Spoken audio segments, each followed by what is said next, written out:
A friend of mine sent me an article from The Independent called Staying Alive, and it was featured Ron Woodruff, and it was about the buyers clubs and the international gray market, which was developed by people with AIDS to seek out alternative medications that mainly dealt with OIs, which are called opportunistic infections.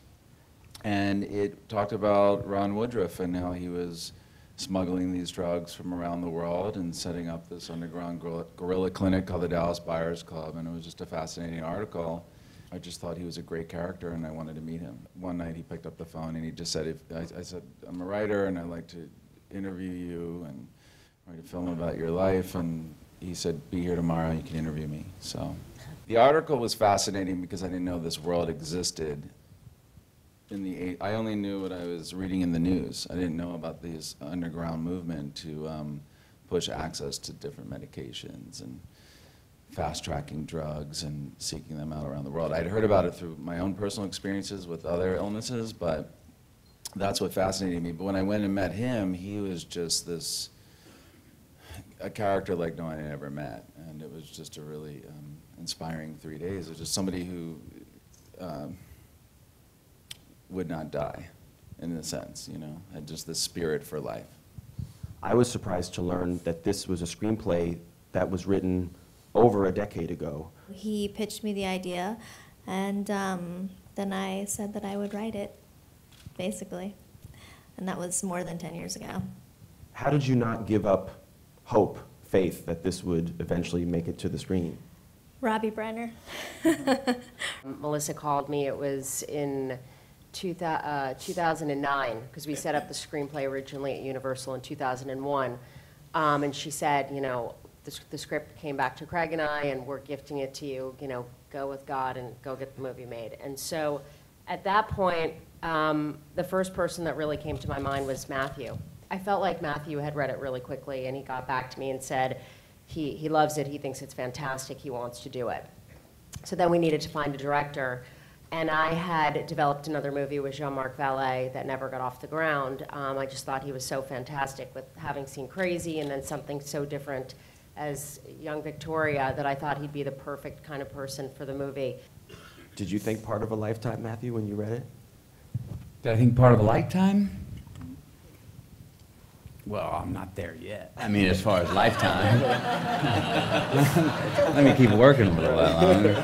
But yeah, but when I read it, it was obvious that it was highly original. It was very special. I said, there's some, I remember saying, and I reminded myself today, I was looking back through my diary at that time, saying, boy, there's something to absolutely fight for in every single scene. In the most literal sense, it was actually life and death, but this was, it was very special from the first read. At what point in the process were you able to hear the audio recordings that Craig had made of his conversations with Ron? And also, at what point were you able to meet with the Woodruff family? Right. Well, Craig, you came over to the house, you and I met. Did you give me the tapes at that time? It was right around that time. I think we had, yeah, Jean-Marc digitized them for us. So I had all the tapes, and then I had them transcribed, and I was heading off on a vacation with the family, so I took a large locked steel suitcase that had all these things in them, and would spend my days walking around with them just playing in my ear, and then stop, and then go back and over and over and over, and then would highlight things that I was like, oh, that's special, and then started to pull all these different things he would say about many different subjects, whether it was his beliefs on God, whether it was his beliefs on ACT, whether it was his thoughts on women, whether it was thoughts about his mortality, his chances of living, and then also being able to pick out when he was just kind of being full of SHIT. Oh, he just winded himself up there, which was great, because he does it in the film as well. And then I went to see his family, and I remember that being a challenging thought for myself, because as a biography, I had so much with the script that was written, and then so much from the audio tapes that I felt completely loaded for bear. I mean, I felt like I could have worked on that for months, and my imagination was already flying, but there was enough factual evidence for me to really go to work on. And so I remember having a bit of fear about going to meet his family, because I was like,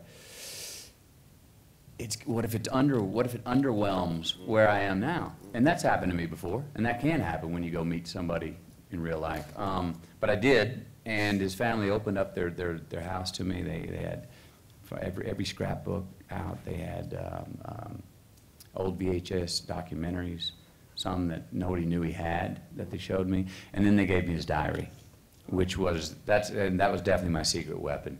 And as I say, that's when I got Ron's monologue. Who's the guy when he's sitting home alone at night, 11 p.m. on a Saturday night, before he got HIV? Who's that guy? Who's that guy on Monday morning trying to get work, not getting the call to go fix the stereo down the street as the electrician that he was? So that's when I really felt like I had, I really felt like I had the ammunition, or at least the life force beyond who he was. Yeah. First of all, I was so sold on all of this being a true story that I looked everywhere for Eve Sachs. And I even went to the library and was looking on microfilm because I thought maybe she's so old they didn't have Google. Maybe she didn't exist online. And then finally I called Jean-Marc and he said, yeah, no, she is. She's made up. So thank you, yes. So, all up here, people, don't worry. But I just read. I read like a little nerd, and I got every medical journal and anything written about HIV and AIDS and just read everything I could get my hands on and approached it from kind of where her brain was when she met Ron and what that meant for her. Now, am I correct that there was no artificial light on this shoot? It was just kind of pre-existing light. There's no dollies, there's no cranes. I don't think there's any orchestral music, there's no score. There was no, that great New Orleans word where we shot the film, there was no lagniappe. You know, somebody knows what lagniappe is. Lagniappe is et cetera. And basically it was, you showed up in the morning, you walked on the set, you didn't have time to say, so what is this about? What are we doing today, and what's it really mean?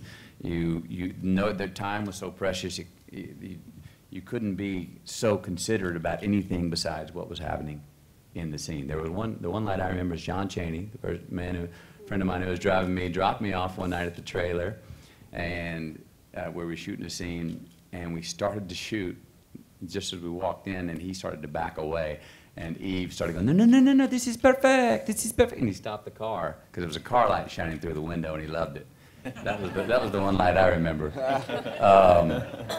I took a little break and came back, and movie making had totally changed. We didn't need lights. We didn't need grips. There was one guy with the camera on his shoulder. He was our DP, and if we wanted the shot to change, he would put on shoes with lifts. Wow. So, Rachel, what was behind the decision then for no score? You know, it's interesting. Jean-Marc is very music-driven, and he wanted to approach this from a very specific place with a lot of sound design, that a lot of the emotion would come, again, with the natural approach with the lights. I think a part of that was matched by the sound and what you could hear, and there's real emotion behind it, and he just had a very clear idea of what he wanted, and I think it's very effective. Rayon, is there a point in real life basis there, or where did that character come from for you guys? Rayan came from, I mean, he's an amalgamation of kind of several different people, and then people that Craig had met at the Buyers Club. And then we went and spoke to transgendered people and kind of interviewed them, and then created the character from there. Jared Leto's performance is so remarkable. I wish he was here right now. He's doing his rock star thing in Italy right now. I went back and looked at his credits from the last 10 years. The guy has made only a handful of movies in the last decade, largely because he's been focusing on music. How did you guys even think of him for this, or was it Jean-Marc who thought of him? Actually, his agent called, and he said, you know, Jared Leto would be fantastic. And Rachel and I were like, ooh, that's a good idea. So we pitched it to Jean-Marc. He wasn't very familiar with him, and we said we would set up a Skype call. So he got on the phone with Jared, and Jared was dressed up in character as Rayon. And he basically seduced Jean-Marc for 20 minutes. And Jean-Marc called us after the call, and he said, girls, we found Rayon. He was so sexy. Oh, my God, he seduced me. So that's how Rayon was born. I got that call with a little bit different language, but I got that call. He was like, I think we maybe I found this Rayon. This guy, he's got the wig on, in there. He's putting the lipstick on. He tried to pinch me through the screen. He was hitting on me, man. I don't know if he meant it or not, but I think he did. Oh my God, that is a great impression of Jean-Marc.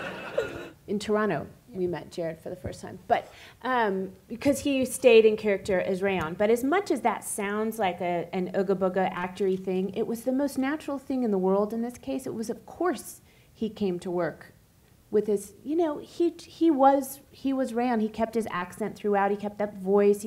His voice is very low, actually, but it was kind of incredible. I'm only just now comfortable talking to Jared. The first few times, I just was like staring at his face, thinking that was Rayon. That was Rayon. He just did an expression like Rayon, like as if it was a different person. But Was there a person in Ron's actual life who was kind of a beacon for him in this that really did help open his eyes? Were there lots of people? What did you learn about him when you read his diaries and heard the interviews? Or was it something he had There to was go not through? one specific person that I gathered. I mean, he did gain, you know, once he had HIV and he was now himself considered an outcast, he did gain quite a bit of compassion. He didn't lose who he was, that same SOB who by any means necessary to get it done. And I'm looking out for myself, that selfish guy, he still remained, but he gained a whole lot of compassion, not just for himself, but for the cause, you know. And it was important. Jean-Marc and I talked about it a lot, about, well, if you keep this guy, who essentially the same guy who you meet at the beginning, the humanity will still come out of him. And we said if we keep the guy selfish and wanting to make money and have the Cadillac, the Crusader will reveal itself. And we had many times where we discussed, are we going too far? And I remember saying, I think we just have to trust being who the guy was, and that will reveal itself. And again, don't have that third act, woe be my wicked ways of the past, who have I become, I'm sorry, God. Don't have that moment that you can have at the third act turn. And I feel like it worked, but that was, he got enlightened by, I think, partially just the endurance of going through in the fight for 7 more years of that. I mean, he became much more alive after he got HIV. He found a purpose after he got HIV. What naturally kind of lent itself to us was this relationship of these two outsiders. And we just kind of, Ron just was so much fun to write, but of course that relationship that we created was, we just wanted to put it in Ron's face, and we thought Rayon was the best way to do it. And, you know, so he couldn't look away. So he had to look at this and face his own racism and his own fears, and so that was the relationship that kind of... I've always been interested in it, but this sort of really made it much more clear and more sound, and opened up sort of my version of trying to see how it can apply to our daily lives more, is what humans can do when you're faced with death. Or someone said, whether it's 30 days, or you've got some sort of mortal sickness, or I mean, I've applied it to my own life, and I've found that people I've talked to, maybe it's not us that have been given the death sentence, but boy, the things I know that I did once my father passed away, boy, the amount of courage and the sobriety as far as not revering things or not patronizing things and just charging forward, the sense of perspective. And what we can do. I mean, it reminds me that all the time they say, you know, we use 10% of our brain or whatever. Well, I mean, people like Ron were tapping into their 11th and 12%. And we're saying we still got 88% to go. It's really inspiring about what the possibilities are.